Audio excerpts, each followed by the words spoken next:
Bienvenidos a la cuarta semana de nuestra nueva serie para el año nuevo, que tiene que ver con historia. Una historia es el relato de un acontecimiento o una serie de eventos, es una narración. Y nos gustan, a todos nos gustan las historias. Esto es cierto para todos nosotros, todo el tiempo. Desde el momento en que somos niños nos encantan las historias.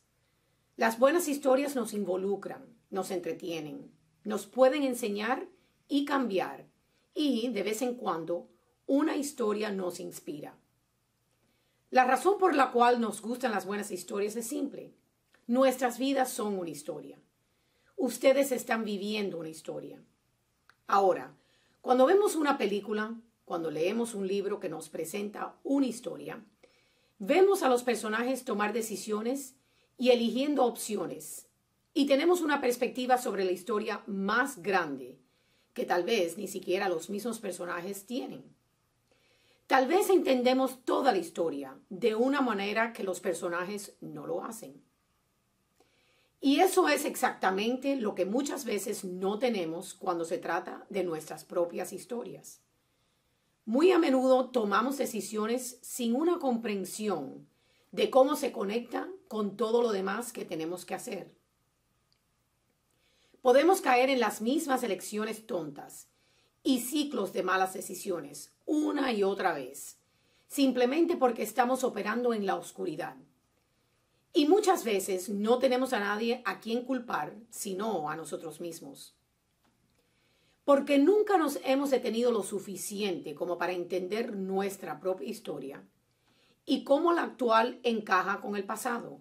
De hecho, se desprende de ella y luego, inevitablemente, se mueve hacia adelante en el futuro. Nunca nos hemos detenido lo suficiente como para considerar que nuestras historias son importantes. Tu historia es importante, es importante. Tu historia importa, pero tal vez no de la manera en que se podría esperar. Tu historia no es importante debido a ti, es importante porque es de Dios y el papel que Él desempeña en tu historia. La opción que tienes es escoger entre vivir solo dentro de los estrechos límites de tu propia pequeña historia o unir tu pequeña historia a la más grande de Dios. Dos enfoques muy diferentes en la vida, proporcionando dos resultados muy diferentes. En el transcurso de nuestra serie, hemos visto el comienzo de nuestra historia y reconocimos que no formamos nuestras historias. Dios escogió todos los detalles que dieron forma al principio de tu historia. Y es importante entender el comienzo de tu historia y lo que te pasó. Al mismo tiempo, hemos discutido que el comienzo de tu historia no es la parte más importante de tu historia. Tu historia actual es mucho más importante. Hoy queremos continuar con esa discusión y mirar una parte de nuestra historia de la cual no nos gusta ni pensar o ni hablar, pero es esencial para vivir una historia mejor, para abarcarla y correr hacia ella en lugar de no enfrentarla. Vamos a mirar un pasaje del libro de Nehemías. Nehemías es un libro de la Biblia que se encuentra en el Antiguo Testamento. Es una gran historia en sí misma. En realidad, uno de mis libros favoritos de la Biblia. Déjenme hablarles sobre la historia de Nehemías. Nehemías es un judío, pero vive en Persia, porque en este momento de la historia del pueblo judío, ellos estaban exiliados de su tierra natal. Habían cometido grandes errores en su relación con Dios y se hicieron vulnerables ante sus enemigos. Como resultado, Judá fue invadido, Jerusalén destruido y muchas de las personas exiliadas. Nehemías, sin embargo, disfrutaba de una muy buena posición. Se desempeñó como copero del rey de Persia, cuando Persia era la nación más poderosa del mundo. Como copero, Nehemías tenía una posición privilegiada. Él habría sido uno de los consejeros de confianza del rey. Nehemías estaba viviendo en el mundo artificial del palacio y del lujo, cuando un día se entera de la verdadera historia de su tierra natal. Jerusalén ha caído, está deteriorado, y sus paredes están arruinadas. Habían sido destruidas años antes, pero nunca habían sido reconstruidas. Para nosotros esto no significa mucho, pero era una gran vergüenza en esos tiempos para una ciudad no tener muros a su alrededor. Se necesitaban muros para la protección y una ciudad sin paredes se sentía desnuda y vulnerable. Nehemías se entera de la situación y realmente le molesta. De cierto modo, esto lo lanza a una depresión, tanto que el rey se dio cuenta del cambio en su personalidad. Así que un día toma él un gran riesgo y le pide al rey si puede tener un permiso de ausencia para dirigir su esfuerzo de reconstrucción. Y además le pide al rey si él le puede dar los suministros y ayuda militar para hacer el trabajo. De forma inesperada, el rey dice que sí, y nombra a Nehemías el gobernador de Judá. Finalmente, Nehemías reúne al pueblo de Jerusalén para reconstruir los muros, y a pesar de todo tipo de obstáculos y condiciones adversas, y la crítica y la amenaza de un conflicto, terminan el trabajo en menos de 2 meses. Al final del proyecto, las personas se reunieron para una celebración, que comienza con un servicio de adoración. Comienzan con las escrituras. El sacerdote Esdras presentó la ley ante la comunidad, integrada por hombres y mujeres y cuantos tenían uso de razón, de Nehemías capítulo 8, versículo 2. Así que el sacerdote está leyendo la Biblia, específicamente los primeros 5 libros de la Biblia, que se llaman la ley de Moisés. El pueblo probablemente nunca antes había oído la palabra de Dios, porque se había olvidado y descuidado, como los muros de la ciudad. La Biblia continúa diciendo: Esdras abrió el libro a la vista de todo el pueblo, porque dominaba a toda la multitud. Y, al abrirlo, el pueblo entero se puso de pie. Entonces Esdras bendijo al Señor, el gran Dios, y todo el pueblo, con las manos levantadas, respondió: Amén, amén, al tiempo que se inclinaban y adoraban al Señor, rostro en tierra. De Nehemías capítulo 8, versículos 5 al 6. Nehemías nos dice: porque todo el pueblo lloraba al escuchar las palabras de la ley. De Nehemías capítulo 8, versículo 9. Esto es lo que sucedió.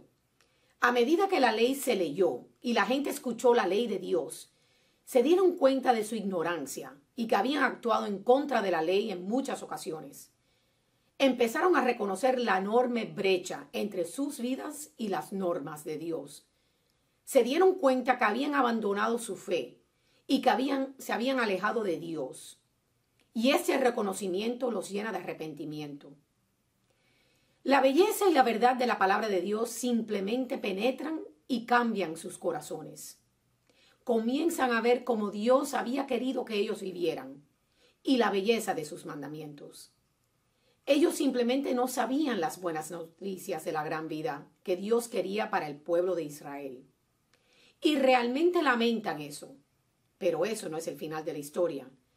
Entonces Nehemías dijo: Id y comed buenos platos, bebed buenos vinos e invitad a los que no tienen nada preparado. De Nehemías capítulo 8, versículo 10. En otras palabras, vamos a tener una fiesta. ¿Cuál es la ocasión? Nehemías les dice: este día está consagrado al Señor. No os pongáis tristes. El gozo del Señor es vuestra fuerza. De Nehemías capítulo 8, versículo 10. Dios les insta que no se queden fijados en el arrepentimiento, que superen eso, siguen adelante y celebren lo que Dios está haciendo en sus vidas. Todas nuestras historias incluyen arrepentimiento, que es una conciencia de algo negativo, una tristeza y dolor por algo mal. Si ustedes no tienen nada que lamentar, entonces no conocen sus historias muy bien o no están siendo honestos al respecto. Nadie hace todo bien todo el tiempo. Inevitablemente nos equivocamos, de alguna manera, en algún lugar, y eso es lamentable y nos debe conducir al arrepentimiento. Ustedes pueden mirar a su tiempo en la escuela secundaria o en la universidad de esa manera. No estudiaron lo suficiente y se divirtieron demasiado. Es posible que te arrepientas de una amistad perdida. Tenías un amigo cercano y permitiste que la amistad se destruyera.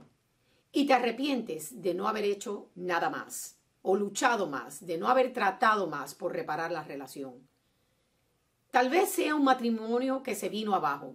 Te arrepientes de no haber luchado más por salvar tu matrimonio.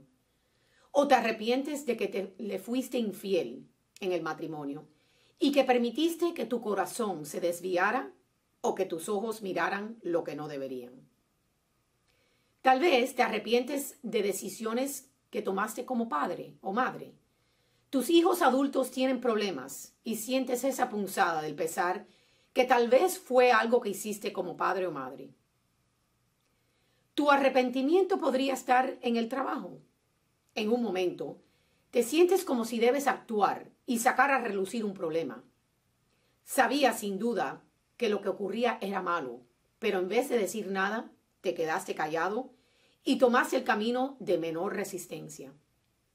O tal vez había alguien que tú podrías haber ayudado y no lo hiciste. Y como resultado, las cosas salieron mal para ellos. Has tenido un semestre o una temporada, unas vacaciones de primavera o un comentario hiriente o decisión tonta, un mal acuerdo, una pequeña mentira. Y el resultado, el arrepentimiento. Aquí hay una queja que tiene el padre Michael de la iglesia de Nativity. Él lamenta que dejó que un montón de gente que lo criticaban a él y a su iglesia condujeran su comportamiento y su perspectiva en la vida, en lugar de enfocarse en las personas que apoyaron lo que estaban haciendo y la transición que estaban haciendo hacia la clase de parroquia que son hoy en día. Él se concentró, en realidad se obsesionó con las personas que criticaban lo que estaban haciendo. Y eso no era bueno para las personas a su alrededor y no era bueno para él. Y eso a su vez llevó a la ira y a la depresión, que por un tiempo de su vida gobernó su vida. Y por desgracia determinó muchas de sus decisiones y elecciones, con consecuencias muy tristes y lamentables y también pecaminosas. Lamentó la actitud que formó, así como algunas de las decisiones que tomó durante ese periodo de su vida, cosas de las cuales está avergonzado y de las cuales se arrepiente. Cuando llegamos a los momentos de pesar en nuestra historia, aquí está la tentación. Queremos fingir que nunca sucedieron, y eso es comprensible, pero también no es útil. Por un lado, los pesares son parte de tu historia, son resultados de ser humano y real. Negar los pesares y tratando de olvidarlos confunden tu historia. Pero hay otra razón también. Aquí está el punto central cuando se trata de nuestros pesares. Son precisamente las cosas que lamentamos las que Dios quiere redimir. Nuestros fracasos y errores que lamentamos son exactamente donde llegamos a conocer a Dios como nuestro Salvador, como nuestro Redentor. Tu relación con Dios crecerá enormemente si te enfrentas a esos remordimientos y se lo devuelves a Él. Y entonces crecerás enormemente tú también. Dios te dará una oportunidad. Él te dará una oportunidad de redimir esos remordimientos y utilizarlos para el bien. Tal vez Dios puede tomar tu pesar por malas decisiones en las finanzas para reconstruir tu situación financiera. Tal vez las malas decisiones resultaron con la infidelidad en tu matrimonio. Si te enfrentas a ese pesar e invitas a Dios a ese pesar, Dios puede usarlo para ayudar a reconstruir tu matrimonio. Tal vez tienen remordimientos acerca de las decisiones que tomaron con sus hijos, que ven ahora sus errores y las consecuencias que resultaron. Dios puede usar ese arrepentimiento para reconstruir sus relaciones con sus hijos. Tal vez te arrepientes de tu poca fe, del compromiso superficial y del enfoque sin entusiasmo. Dios puede reconstruir tu relación con Él. Dios puede tomar cualquiera de nuestros pesares y reconstruir, al igual que Nehemías construyó las murallas de la ciudad, de las ruinas creadas por los errores pasados del pueblo. Dios puede tomar cualquier arrepentimiento y reconstruir. Puede usar los arrepentimientos para propósitos mayores, pero tenemos que enfrentarlos primero. Tenemos que reconocerlos como parte de nuestra historia y ofrecerlos de nuevo a Él y decir: Dios, lo siento. Pido disculpas por esa parte de mi historia y te agradezco por redimir mis remordimientos. Mejor aún, vayan a la confesión y díganlo ahí. Las personas que encontramos en Nehemías sienten remordimiento, pero noten lo que dice Nehemías. No os pongáis tristes, el gozo del Señor es vuestra fuerza. De Nehemías capítulo 8, versículo 10. Nehemías está diciendo: ok, han reconocido su arrepentimiento y se han disculpado. Ahora, enfóquense en Dios, encuentren su fuerza en Dios y encuentren su alegría en su fuerza. No vivan en la tristeza de sus pesares, vivan en la alegría de la fuerza de Dios. Quien quiera que seas, sea cual sea la situación o el estado de vida en que te encuentres, lo que tu historia ha sido, puedes escribir una historia diferente, una historia mejor. Con la fuerza de Dios puedes escribir una historia mejor.